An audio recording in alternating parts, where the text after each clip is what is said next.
আসসালামু আলাইকুম। স্বপ্নের বাগান তাই মোহাম্মদ ইমন হোসেন।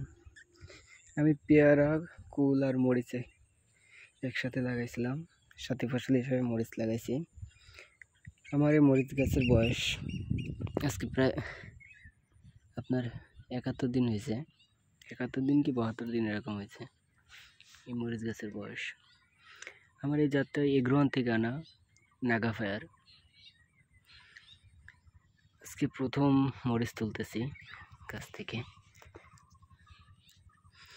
যে তাপমাত্রা যাচ্ছে, গাছে কোনো ফুলই দাঁড়াচ্ছে না, একটা ফুলও দাঁড়াচ্ছে না, সব হলুদ হয়ে পড়ে যাচ্ছে। আল্লাহর মধ্যে প্রথম হিসাবে যা হয়েছে ভালো হয়েছে।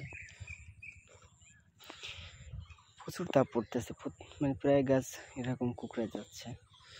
একটু মরিচের বড় একটা সমস্যা, গাছ কুকড়ে যাওয়া। দেখা যাক প্রথম তোলায় কয় কেজি হয়।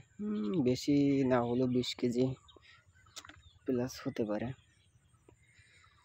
দেখা যাক কি হয়।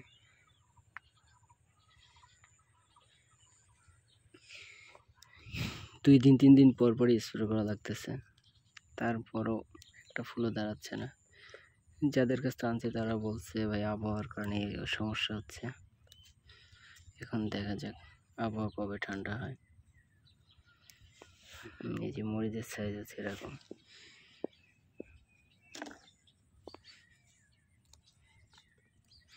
কিছু কিছু গাছে অনেক ভালোই মরিচ আসছে।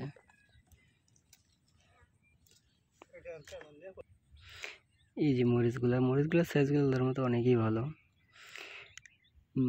বাজার রেট এখন আপনার খুচরা 60 টাকা যাচ্ছে, পাইকারিতে মনে করেন অর্ধেক হবে 30 টাকা।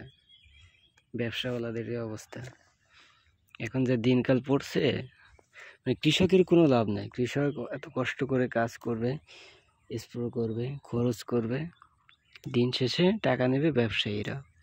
ওই অবস্থা হয়ে গেছে, কৃষকের পকেটে কোনো টাকা নেই, দিন শেষে টাকা আসবে ব্যবসাওয়ালাদের।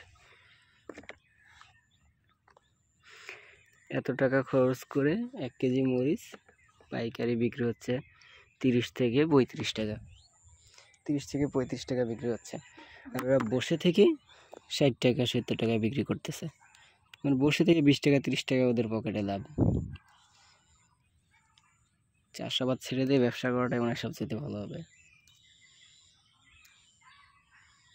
শিখে ফেলছে, এটা ছাড়ার কোনো উপায় পাচ্ছি না।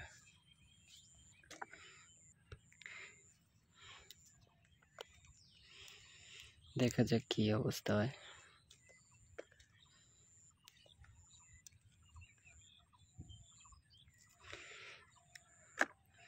সবকিছু নিয়ে আল্লাহর মধ্যে বাগানটা অনেকটাই ভালো আছে, কম বেশ। এই যে আমি পেয়ারা করছি, আর এই হচ্ছে কুল। সাথে ফসল হিসেবে মরিচ লাগাইছি। দেখা যাক কি হয়। আল্লাহ ভরসা, যদি খরচের টাকাটা এই জায়গাতে চলে আসে এতেই আলহামদুলিল্লাহ।